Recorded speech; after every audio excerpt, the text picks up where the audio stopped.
Greetings Earthlings, welcome back to the channel. My name is Sumed Chatterjee, also known as Zoom, Uncle M, Uncle Makara. Let's get started. Today we're talking about a very important topic because this is what Primal Sutra is foundationally standing for, which is making channeling mainstream. And we want to understand how we can really understand what is happening when a channeler is going through these states. Again, kind of distancing ourselves from any charlatans or frauds or anybody who's kind of, using this as a way to get fame and fortune. That's not what we're looking at. Not only the science, but also the mysticism, the esotericism, and all of the different schools of life, right? They used to think of channeling, from the Oracle of Delphi to through shamans doing this all over the world. Again, these kinds of practices have been distanced from major religions, but in each religion, there were still aspects of channeling involved. For instance, I'm a part of the Vajrayana path working in Buddhism, which actually is associated with channeling, evoking, and bringing in deities, also called Guru Yoga or Deity Yoga. Mantras, prayers, visualization with the deity. Actually, a lot of this technology, which is my father's pioneering this field, I've taken some of those teachings and learnings and embraced it within my own mystical, magical, spiritual path working. The dissolution of emptiness is followed by the visualization of the deity. Then we tap into something called divine pride, which is very different from regular pride, because divine pride is based on having compassion for others and also a fundamental understanding of emptiness and what it is. By the way, guys, definitely check out this story by Andy Weir, okay? I got this from one of my students, but during one of our sessions, he told me the story, so I wanted to share it with you guys. I know that's a little bit of a segue, but that's somehow related to this all. So why would you communicate information from other realms, okay? Supposedly, right? Of the non-normal mind. I would also say that being a channeler allows you to view your own traumas as a healer, almost like the wounded healer, right? Or Chiron. But looking at yourself in a very different light, which actually helps you actually solve different issues in your life and wrap up the bow and, create closure in your mind for certain things that are maybe unprocessed or just undocumented gunk just sitting in your mind. Channelers are also called psychic mediums certain times. I know mediums are more so associated with the liminal spaces of speaking to the dead and so forth. That's not really my specialty. However, I do acknowledge that path working too. It started with, Jane Roberts, Seth Speaks, Ramta, okay, by Jay-Z Knight. Of course, modern examples of Bashar and Abraham, Daryl and Esther, okay? So channeling is a type of automatism, an automatic behavior in which an individual denies their personal control and they are just almost like a watchtower, right? Like an observation tower where you almost have a double consciousness. So there's you, the physical channel, the being, and then there's the actual being's energy or the frequency that you're tapping into, let's say. And the reason why I was able to get into this so rapidly is because when I was a child, I used to actually have imaginary friends, okay? And maybe some of you did as well. I started to really reflect and understand. I gained more clarity of what these beings really are and if or not they're protecting me. Another skill set that I learned is muscle testing and kinesiology, and I use that to test my own intuition, to test whether there's a deity nearby. I use it for pretty much everything, right? So it started off very experimentally for us. I would channel, Ryan would be the facilitator. He would hold space for me as this being would just do whatever it needed to do. Of course, it's kind of like WWE, right? How I prep for this thing. I come out to a walk-in song and I, either chant an N or change breath work and, use visualization. And I have my own process of doing this. So if you want to learn, definitely reach out to us, reach out to Primal Sutra. You'll notice that when you're meditating, random symbols, random things are coming into your mind. This is a very harmless dissociative state. Everything is generated from the mind itself. So your ideas of these deities, let's say, I would not summon, evoke, or invoke any deities if I'm feeling bad, if I'm feeling out of it, if I'm not clean, you see. So you have to really empty your mind. You almost have to get rid of your brain in a sense too, because your egoic, intellectual, skeptical mind will keep coming in trying to interfere and be like, that's not right, no, you're doing it wrong, it's meant to be like this, why is this taking so long for you? You know, all of these different things will come in and it will cloud your judgment, cloud your intuition. Understand, you never know who's backing you. Spirits are almost experts in a certain area, okay? Treat them like consultants. You know, even in the Bible, Luke chapter 10, they tell you, Jesus even tells you, you have authority over these spirits and these demons. They may be subject onto you, okay? You are the choice point. A lot of people get terrified with words like demon and so forth, but demons and angels are both aspects of ourselves. There's 72 demons and 72 angels, okay? All tapped into our pineal gland. So this is why so many people, you know, have these different experiences. Understand is what you want is already within you. So you are just unlocking different layers of the mind. These beings are simply accessible parts of your subconscious mind that can be utilized for work, for personal growth, for anything, pretty much anything that you want in life. I've personally noticed that channeling helps me bring out more of my innate powers because I'm unlocking more of my mind.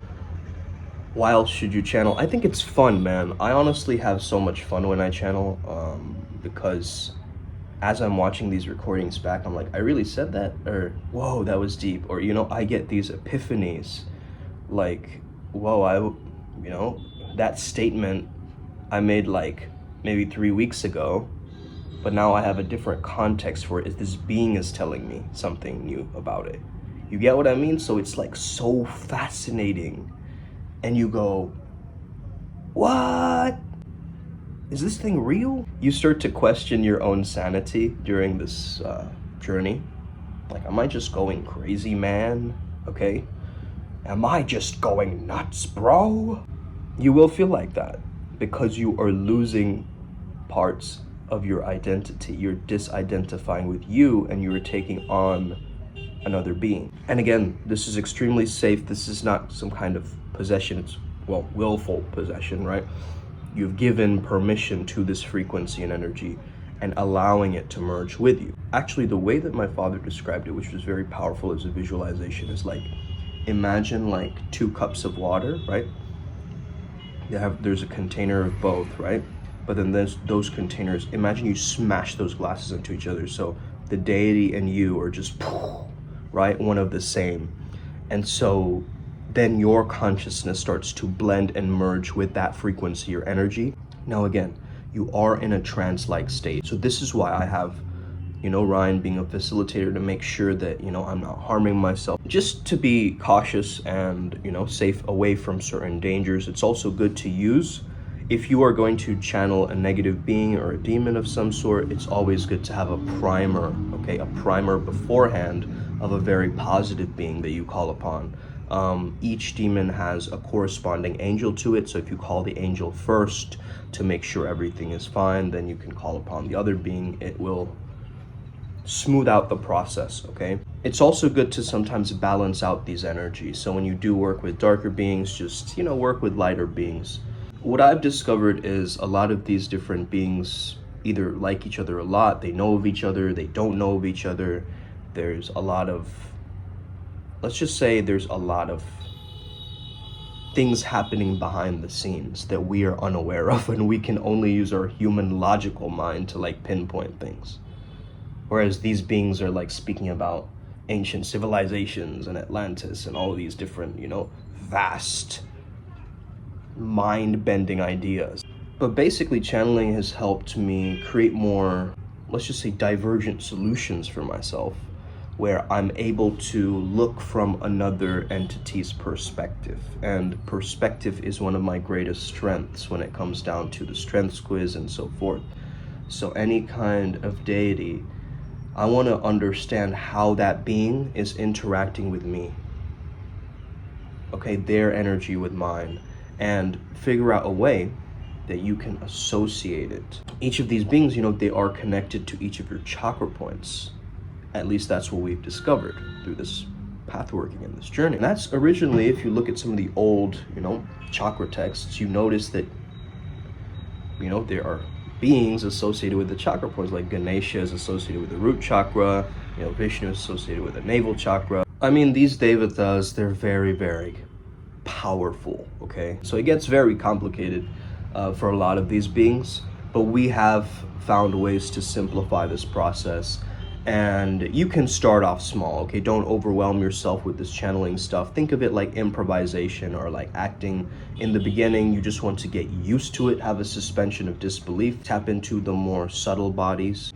What you'll start to notice is that your visualizations as you start to channel will get clearer and clearer and clearer over time. This is why you should channel. If you are suffering right now, this is one of the tools to help you out of your suffering. Because your subconscious mind has all the answers, my friend.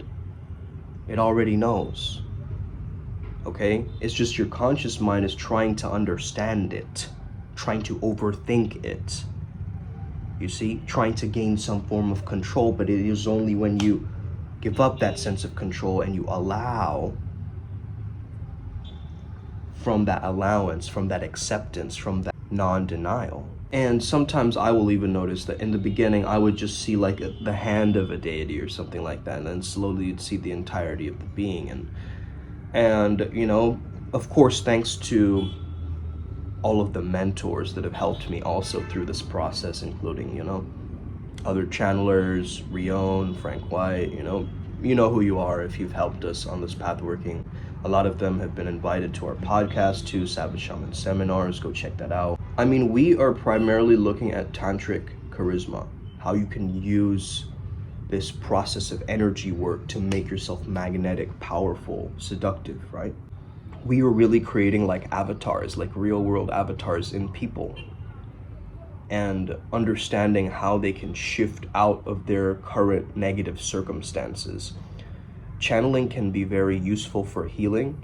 My healing tech and practices, as the deities go through them, they bring their own unique flavor to it, which makes the process more entertaining, but also it completely blows it out of proportion. Like, let's just say a lot of people's experience with this channeling stuff, they're like, whoa, okay?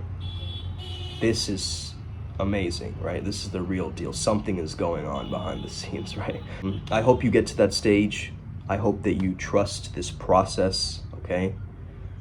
Again, there's many protocols for this, but join our free channeling sessions, join our free events, and we'll see you there, man.